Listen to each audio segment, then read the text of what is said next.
प्यारे विद्यार्थियों, मैं Jagdish Prasad देवटिया, physics faculty, GPS गुड़ाकोट जी। आज हम टॉपिक ले रहे हैं पूर्णांतरिक परावर्तन। कौन सा टॉपिक?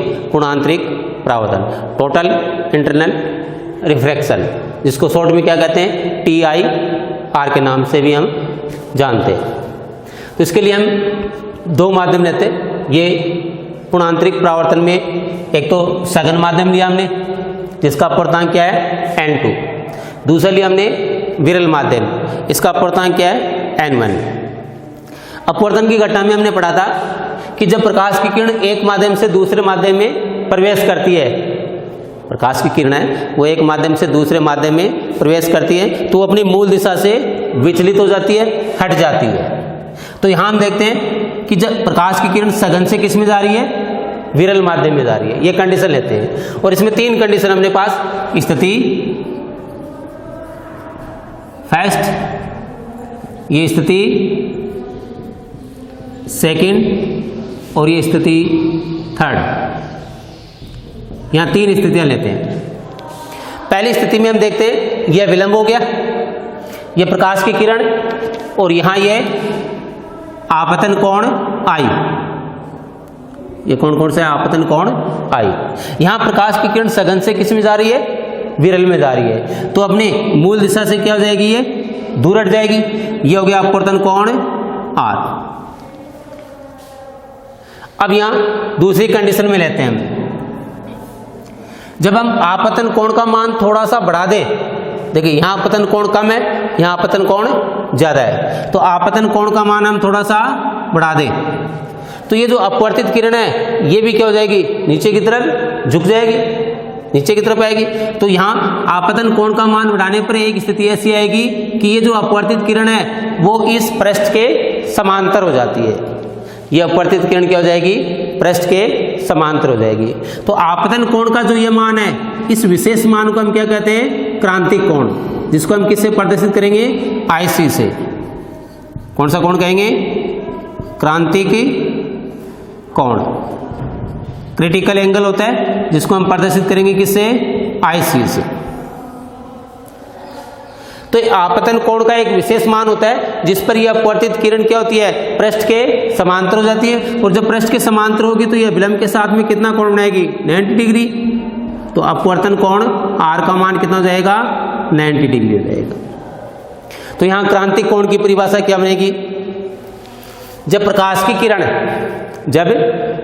किरण कौन से माध्यम से, सघन माध्यम से विरल माध्यम में प्रवेश करती है, ये तो कंडीशन रहेगी कि प्रकाश की किरण वो सघन से किस में प्रवेश करनी चाहिए, विरल माध्यम में प्रवेश करनी चाहिए।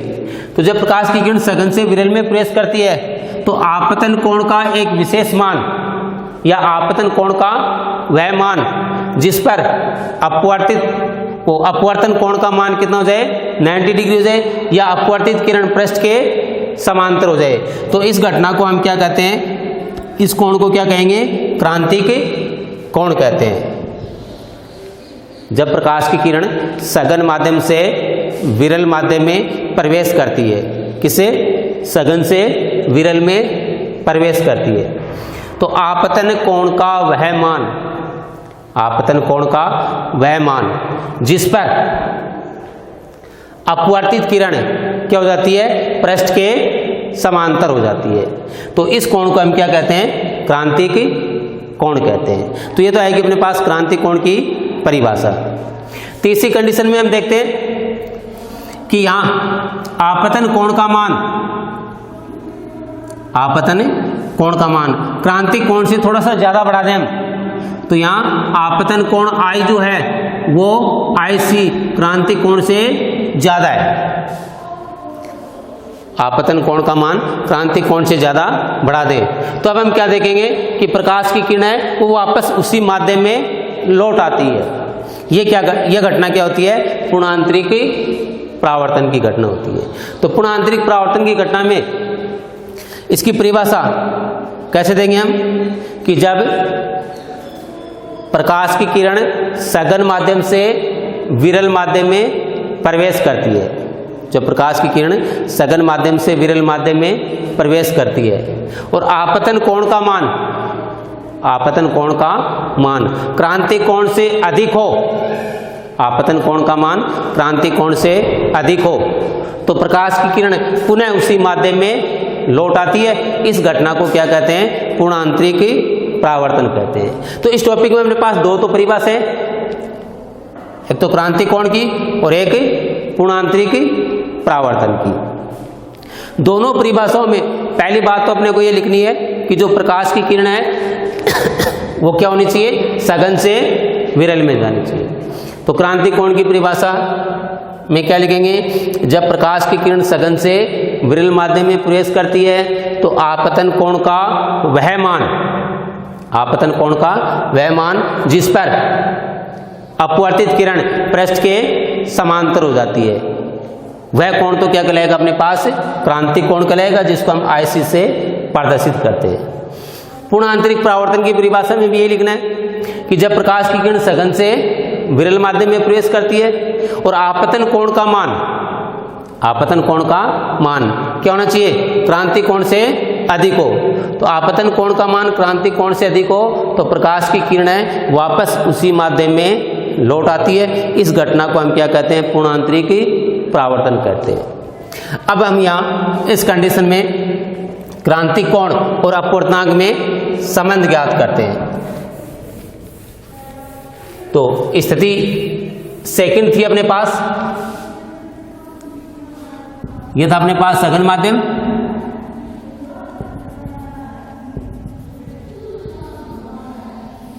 ऊपर था अपने पास विरल माध्यम, इस विरल माध्यम का अपवर्तनांक लें हम N1, नीचे सघन माध्यम,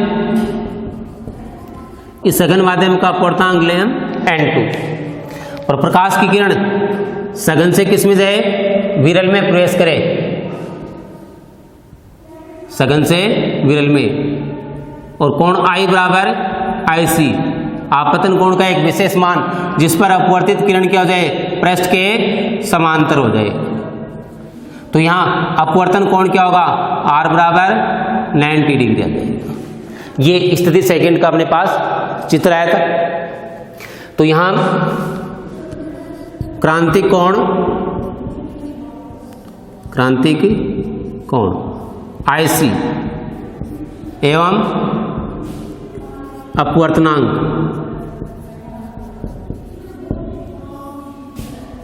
में संबंध ज्ञात करते हैं। क्रांतिक कोण IC और अपवर्तनांक में संबंध ज्ञात करें। इसके लिए हम स्नेल का नियम का उपयोग करते हैं। स्नेल का नियम,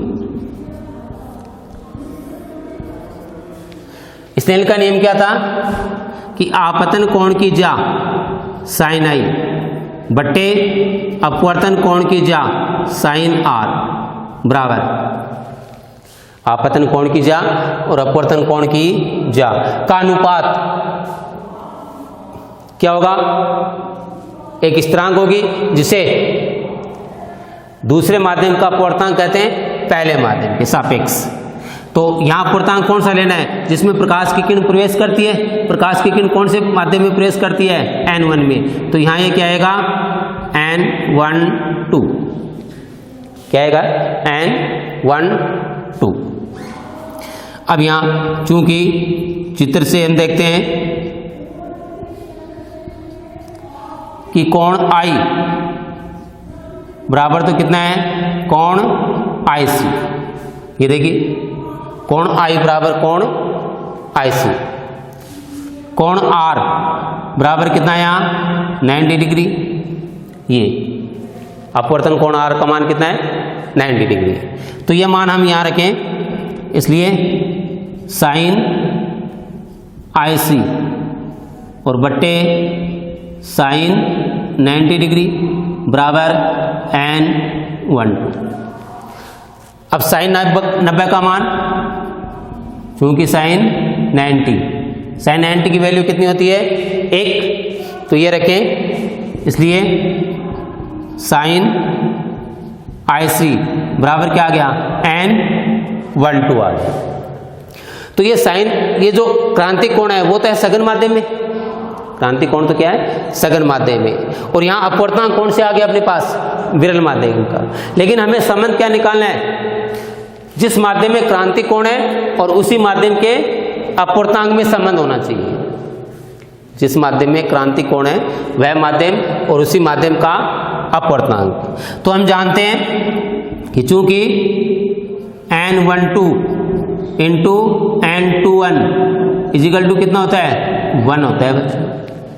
उत्क्रमणीयता का नियम था, एक पढ़ा था हमने क्लास में। तो यहां से n12 बराबर क्या रख देंगे, 1/n21 रख देंगे, ये कंडीशन ले लेंगे यहाँ। तो ये जो n12 है अपने पास, n12, इस n12 की जगह क्या रख दें, 1/n21। इसलिए साइन IC बराबर क्या फॉर्मूला मिल जाएगा, 1/n21। तो ये संबंध आ जाएगा अपने पास, क्रांतिक कोण और अपवर्तनांक में संबंध हो गया। n12 कौन से माध्यम का अपवर्तनांक है, इस सघन माध्यम का, किसके सापेक्ष, पहले माध्यम के सापेक्ष। तो इसी माध्यम का अपवर्तनांक और इसी माध्यम में क्रांतिक कोण में संबंध अपने पास प्राप्त हुआ। अब यहां से हम देख रहे हैं कि जो ये क्रांतिक कोण है, क्रांतिक कोण है, इसको हम यूं लिख लें कि साइन IC बराबर 1/n। शॉर्ट में इसको यूं लिख ले, साइन IC बराबर 1/n। तो यहां क्या कंडीशन अपने को दिखाई दे रही है कि जो क्रांतिक कोण है वो अपवर्तनांक के क्या हो गया, व्युत्क्रमानुपाती हो गया। क्रांतिक कोण है वो अपवर्तनांक के व्युत्क्रमानुपाती। तो क्रांतिक कोण की निर्भरता देखते हैं हम, IC की निर्भरता कि क्रांतिक कोण है वो किन किन राशियों पर निर्भर करता है। तो पहला पॉइंट, ताप पर या अपवर्तनांक पर देख लो। पहला है अपवर्तनांक पर। क्रांतिक कोण किस पर डिपेंड करेगा, अपवर्तनांक पर। और किस प्रकार, सूत्र से हम देख रहे हैं कि IC व्युत्क्रमानुपाती होता है n, IC व्युत्क्रमानुपाती n। दूसरा पॉइंट, ताप पर, किस पर, ताप पर। अब हम देखते हैं कि जो अपवर्तनांक है n वो ताप के व्युत्क्रमानुपाती होता है। हमने पढ़ा था कि अपवर्तनांक n है वो ताप के कैसे होगा, व्युत्क्रमानुपाती। और अपवर्तनांक n क्रांतिक कोण IC के भी क्या होता है, व्युत्क्रमानुपाती। तो यहाँ n की जगह हम क्या रखें, 1/, ताप ले ले, तो यहाँ से क्रांतिक कोण IC क्या हो जाएगा, समानुपाती ताप हो जाएगा। तो ये क्रांतिक कोण है वो ताप के समानुपाती होता है। तीसरा पॉइंट, तरंग दैर्घ्य पर, लैम्डा पर। हम जानते हैं कि जो अपवर्तनांक है वो लैम्डा के कैसे होता है, व्युत्क्रमानुपाती होता है। ये लैम्डा के कैसे होगा, व्युत्क्रमानुपाती होगा। तो यहाँ IC क्या हो जाएगा, लैम्डा के समानुपाती हो जाएगा। तो क्रांतिक कोण है वो इन तीन राशियों पर निर्भर करता है। किस किस पर, माध्यम के अपवर्तनांक पर। यानी जिस माध्यम में हम क्रांतिक कोण ले रहे हैं उसी माध्यम का अपवर्तनांक होना चाहिए। कौन से माध्यम का, जिस माध्यम में क्रांतिक कोण है उसी माध्यम के अपवर्तनांक के व्युत्क्रमानुपाती। और अपवर्तनांक है वो ताप के व्युत्क्रमानुपाती होता है। तो यहाँ क्रांतिक कोण है वो ताप के समानुपाती हो जाएगा। तरंग दैर्घ्य लैम्डा के व्युत्क्रमानुपाती होता है क्या, अपवर्तनांक। और क्रांतिक कोण है वो अपवर्तनांक के व्युत्क्रमानुपाती। तो यहाँ तरंग दैर्घ्य लैम्डा के समानुपाती आ जाएगा क्या, क्रांतिक कोण IC। तो क्रांतिक कोण है वो ताप के व्युत्क्रमानुपाती होगा, वो सॉरी अपवर्तनांक के व्युत्क्रमानुपाती होगा, ताप के समानुपाती होगा और तरंग दैर्घ्य के भी समानुपाती होगा।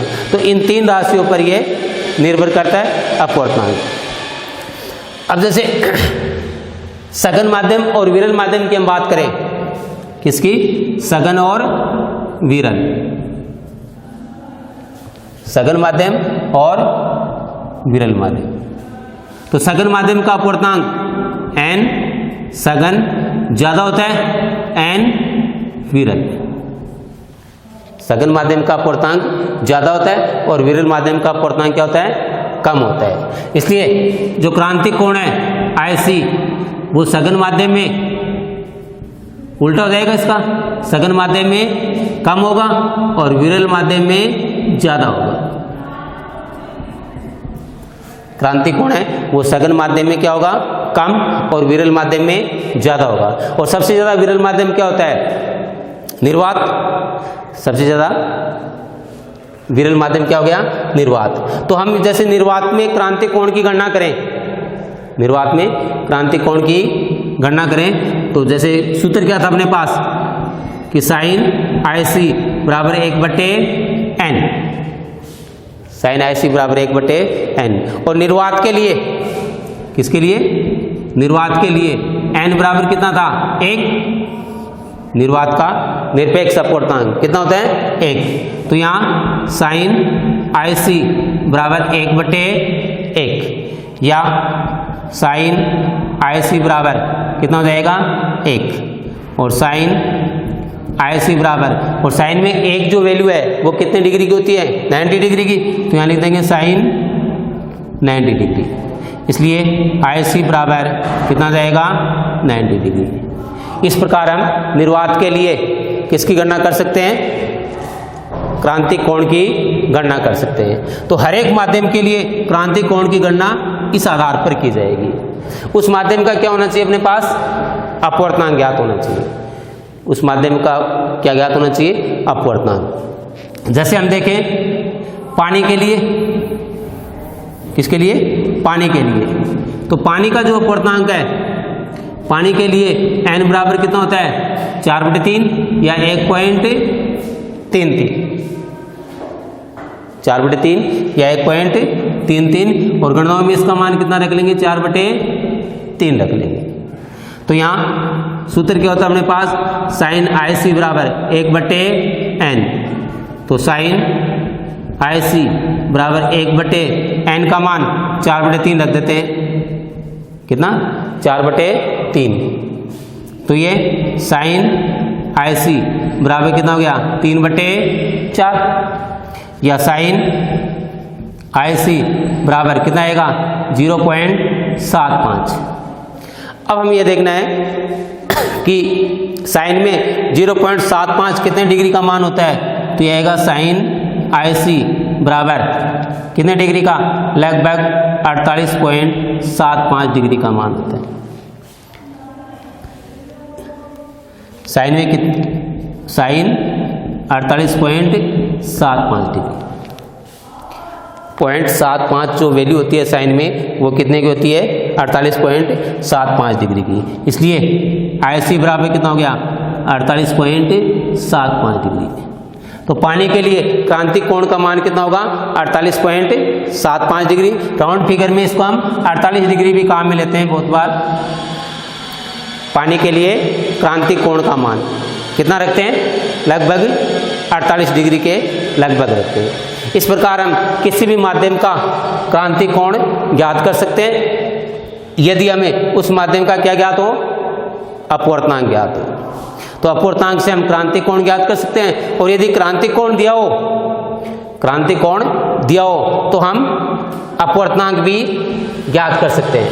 जैसे मान लीजिए किसी माध्यम का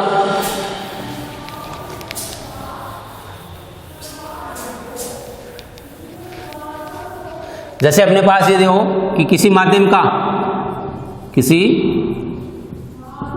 का अपवर्तनांक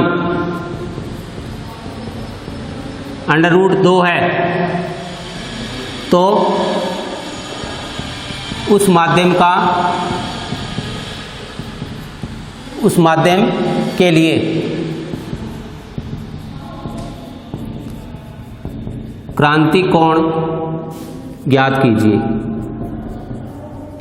मान लो एक छोटा सा उदाहरण लेते हैं, किसी माध्यम के का अपवर्तनांक कितना है, √2। अब √2 की जगह ध्यान रखें क्या लिखा हो सकता है, 1.414 √2 का मान होता है। तो संख्या ये भी हो सकती है 1.414 4 1 4, ये भी दिया जा सकता है, जिसको हम क्या लिख लेंगे, अंडर रूट 2 लिख लेंगे, या अंडर रूट 2 भी दिया जा सकता है। तो सूत्र क्या था अपने पास, साइन IC बराबर 1/n, ये फॉर्मूला था। अपूर्णांक दे रखा है कितना, अंडर रूट 2, तो साइन IC बराबर 1/√2। अब साइन में 1/√2 किसकी वैल्यू होती है, तो साइन IC बराबर ये वैल्यू होती है साइन कितने की, 45 डिग्री की। किसकी वैल्यू होती है, 45 डिग्री की, इसलिए IC बराबर कितना कोण आ जाएगा, 45 डिग्री। कितना कोण हो जाएगा, 45 डिग्री हो जाएगा। तो इस तरीके से अपने पास किसी माध्यम का अपवर्तांक दिया हुआ है, तो उस अपवर्तांक से हम क्या ज्ञात कर सकते हैं, क्रांतिक कोण का मान ज्ञात कर सकते हैं। इसका उल्टा भी हो सकता है, यदि अपने पास क्रांतिक कोण दिया हुआ है, क्या दिया हुआ है, क्रांतिक कोण। मान लीजिए किसी माध्यम का क्रांतिक कोण 60 डिग्री है, छोटा सा उदाहरण ले हम, किसी माध्यम में क्रांतिक कोण कितना है, 60 डिग्री है, तो उस माध्यम का अपवर्तनांक कितना होगा वो देखें हम। तो साइन IC बराबर 1/n, ज्ञात क्या करना हमने को, अपवर्तनांक n, इसलिए n बराबर 1/sin IC, या n बराबर 1/sin IC, यानी साइन 60 डिग्री। कितना मान हो जाएगा, साइन 60 डिग्री। तो n बराबर 1/sin 60 का मान कितना होगा, √3/, तो इस तरीके से हम इसको सॉल्व कर लेंगे, 2/√3, और यह आएगा 2/1.732, और इसमें 2 में इसका भाग देकर के उस माध्यम का हम क्या ज्ञात कर लेंगे, अपवर्तनांक ज्ञात कर लेंगे। तो ये था पूर्ण आंतरिक परावर्तन में क्रांतिक कोण और उस पर आधारित क्वेश्चन। अब हम क्रांतिक कोण पर आधारित प्राकृतिक घटनाओं के बारे में अध्ययन करेंगे अगले अध्याय में। धन्यवाद।